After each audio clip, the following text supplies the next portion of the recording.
Hi everyone. In this moment, I would like to share about chapter 2, and the title of chapter 2 is about national differences in political economy and legal system. What you going to learn? The learning objectives of this chapter, the first one to understand how the political system of countries differ and how the economic system of countries also differ, also how the legal system of countries will be differ, and explain the implication for management practice of national differences in political economy. Let us start with opening case about Ireland. Ireland previously belonged to Britain, and then since 1922 they became independent from this country. They finally adopted protectionist policy by putting a high barrier toward many foreign companies to enter this country. In 1950, they experienced economic stagnation because there's some economic crisis also happened there, and high taxes applied to every people in Ireland, and they also experienced unemployment, including GDP deficit. And as a result, they experience mass immigration too. There's a lot of immigration. There's a lot of people from Ireland finally decided to go out from Ireland because of this condition. In 1987, the government tried to reverse their policy by lowering taxes, reducing the role of the public sector, and opening up to private company, including foreign direct investment. So they become more open toward many companies that came from outside Ireland to build the manufacture there. And in 1989, Intel was the first company enter this country and making business there, and it followed by a lot of companies such as Microsoft, Google, and Apple. And because of this foreign direct investment, they open and also support private company. In 1995 to 2007, they experienced economic growth, despite a lot of economic turmoil, and after that because of global recession and global crisis economy, but they still be able to survive and they be able to sustain the economy up till today. Before we go on to talk about several different political system, economic system, and legal system, let us see the political economy. Political economy of a nation refers to how the political, economics, and legal system of a country are interdependent. Interdependent means here that the political is talking about who try to govern the company, and those who govern the company will usually decide what kind of economic system they will try to run or conduct in their country, and usually it will be in line or consistent with the legal system. Therefore, these three things such as political, economic, and legal system, they usually interact and influence each other, and they usually affect the level of economic well-being in a nation. Further than that, we will try to see what is political system. Political system refer to a system of a government in a nation. This will be assessed according to the degree to which country emphasize more on the collectivism as opposed to individualism, or to the degree to which the country is democratic or totalitarian. Usually, collectivism will be related with totalitarian, while individualism will be related with democratics. Now let us see what is collectivism. Collectivism basically stresses the primacy of collective goals over individual goals, and it can be traced to the Greek philosopher Plato in 427 to 347 before Christ. Collectivism is equated with socialism, and later after this slide, you will see there are two types of socialist split happen in early 20th century. And collectivism here will try to advocate the state ownership of the basic means of production, distribution, and exchange, which means that the government, they try to control, they have some kind of authority to manage the important basic things for the society, such as production, distribution, and exchange. They try to manage to giving benefits to society as a whole rather than individual capitalize. As I have mentioned before, socialism was split into two. The first type of socialism it became communism. This is a type of socialism that can be only achieved through violent revolution and totalitarian dictatorship. And there are some countries that was adopt this political system. However, they retreat worldwide by mid-1990s. And the second type of socialism is the social democrats. This is a type of socialism that achieved through democratic means, retreating as many countries move forward toward free market economies. So now there's more countries, they shift into free market economies instead of communism or social democrats. And this is an example of countries that still adopt a political system which is communist. They are Cuba, North Korea, Vietnam, Laos, and also China. Contradict to collectivism, we have individualism. This is referred to philosophy that an individual should have freedom in his own economic and political pursuits. So they will give freedom to many people, to try to pursue their profit from their business or economics, and they be able to choose who become their government, who become their president, who become the leader of the country.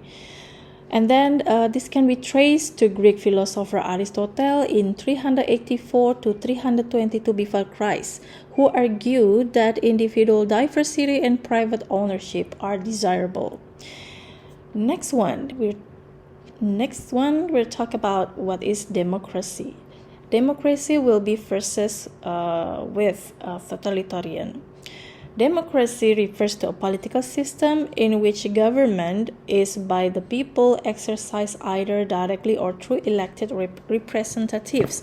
So just for example, like you choose who become your leader, and you will choose representative to talk about this, to pick who become your leader. You give your opinion through your representative, and then you give your suggestion through your representative.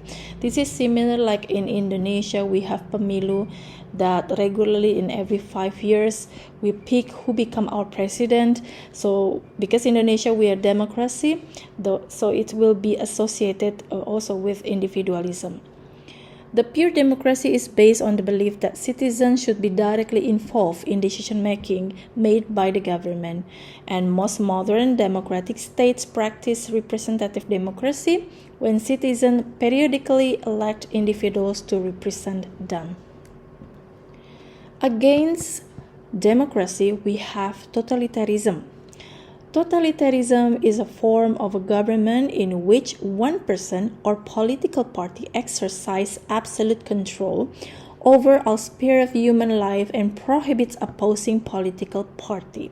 Basically, they only have one political party, so society that people will only choose one government. They don't have any other party to be chosen by the people.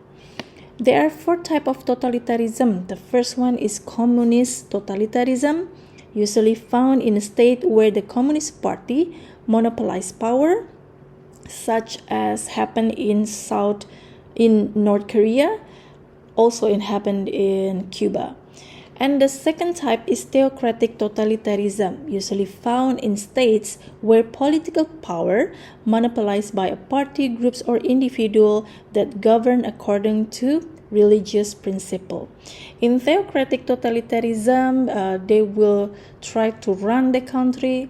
The government will use what we can say as Bible or maybe Al-Quran to govern the people, and usually it happens in Vatican City, in Yemen, Afghanistan, Iran, and so on. And the third one is tribal totalitarianism, usually found in states where political party that represent the interests of particular tribes monopolize power, and usually found in African country because they have tribes there, and then the biggest tribes usually lead the country. And the last one is right-wing totalitarianism. In right-wing totalitarianism, they permit some individual economic freedom, but they restrict individual political freedom. So here they allow their people to chase profit to do business and they get profit from it, they be able to try to achieve a higher economic level, but they only be able to choose one government or be able to choose one leader. They don't have any other party against to one political system. Now let us talk about economic system. Basically, there are only three types of economic system. The first one is market economics. Market economics are all productive activities are privately owned and production is determined by the interaction of supply and demand, which is we're talking about the people here in market economies. They usually encourage free and fair competition between private producer. There is no high involvement of the government that controls supply and demand. And the second type of economic system is command economics. The government will try to plan which goods and service they are allowed to be sell in the market, and then how many quantity, and then how many need to be produced, and they set also the price. So the common economics, the government will take control everything. They are not allowed private to take over. They are not allowed people to try to chase another level of economics. So it's government who involved in many part of the economics activity. And the third one, mixed economics. Certain sector of the economy are left to private ownership and the other part are given to the government. Especially this is if the field or the industry will be important for the people or for society, such as oil and gas. In Indonesia, we have electricity, for example, PLN. It need to be governed by the leader of the country. And then also we have train, PT KAI, Kereta Api Indonesia. It also need to be the government who take control and govern everything there. But there are some part of the business there are a lot of people to have it and private own it. So they will allow some half of free market and they are half of the command economics. I would like to show you the example of countries that adopt free markets such as Switzerland, Singapore, New Zealand, Australia, Hong Kong, and also Ireland, not limited to this country. And here I would like to show you the example of the country that adopted command economies such as Cuba and China, Uni-Soviet, and also North Korea. And command economies usually inherited from the political system of communists. And this is some country that applied mixed economy as their economic system, such as UK, and then France, and also India. I support students to watch the video 1 at the course site entitled China Economic Growth to see how China, which is adopted communist political system, but they still be able to success to apply the free market economic system. And you can see and learn how China be able to become one of the biggest country in the world. Next, we're talking about legal system. According to its definition, legal system refers to the rules that regulate behavior along with the process by which the law are enforced and through which redress for grievance is obtained. And there are 3 types of legal system. The first one is common law, civic law, and the last one is theocratic law. Common law here will be based on tradition, precedent, and custom. For example, if they have current trial, they usually will decide some kind of case based on the previous precedents. Just for example, like in a previous trial, let's say the jury said that the criminal are proved to be wrong because of certain reason, and they will use that in current trial. So they will learn it from the previous experience based on tradition, based on precedent and custom that came from the previous trial. And in common law, it's very common that in the trial, there are some jury that will provide some fact and giving consideration to the judge. And judge will try to see this based on the codes, and then by the law, they will decide whether the person will be convicted crime or not. And then the second one is civic law. Civic law is based on detailed set of laws organized into codes, and then basically they only use judge here as the major decision without any jury, and they will rely a lot on regulation. In Indonesia we call that as undang-undang, some codes, and refer on that, and then they will decide based on that. And then the third one, theocratic law, is based on religious teaching. In theocratic law, they will decide people are guilty and not, and how they will be punished. It is based on scripture. If the Vatican City, let's say, they will use Bible to decide whether this person is right or wrong, whether it's against the law or not. And then if the majority of the people are Islam, let's say, they will use Al-Quran. In Indonesia itself, we applied civic law, but there are some special province, such as in Aceh, they will use civic law and also theocratic law, because majority of the people there are Muslim, and they are a special province, so they are allowed to apply theocratic law there in the province.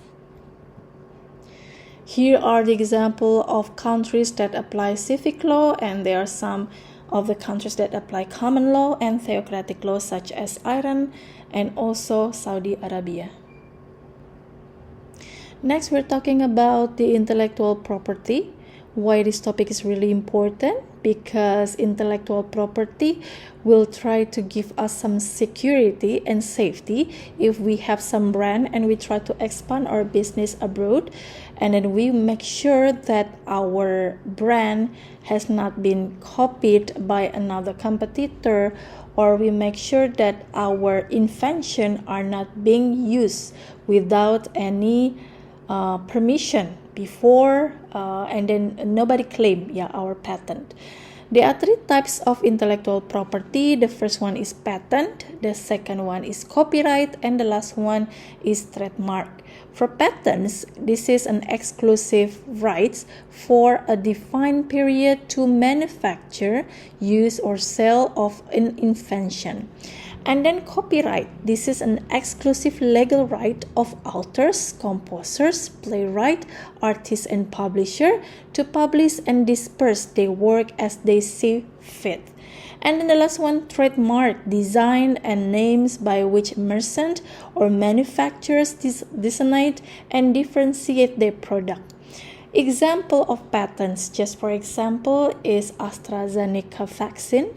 There's some several people which are they really expert on medication, and they make some experiment to find some kind of medicine and vaccine for COVID, and they will patent that. So invention, any kind of invention, just for example flexible display invention, and then if people try to find electric cars with a specific method, so that is invention, and you can just register your patent in a defined period.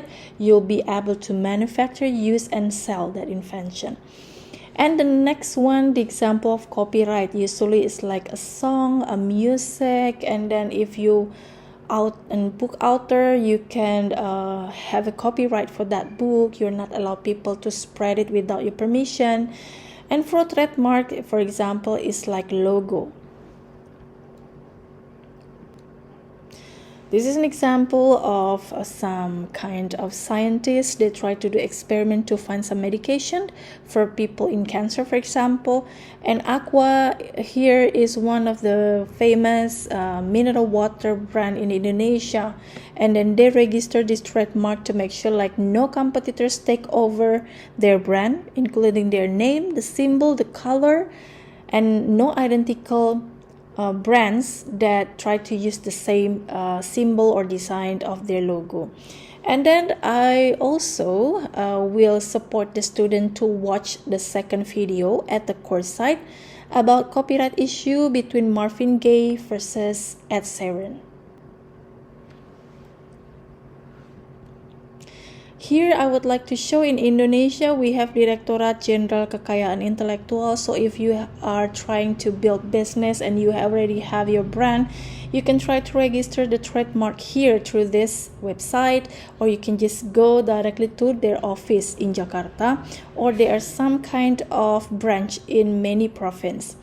And then if you also like have some music, or maybe you have patent, you can register patents, and also you try to copyright your music here through the Direktorat Jenderal Kekayaan Intelektual. And this is the end of chapter 2 explanation. I hope that you can get benefits from all the explanation and help you to work on your individual assignment.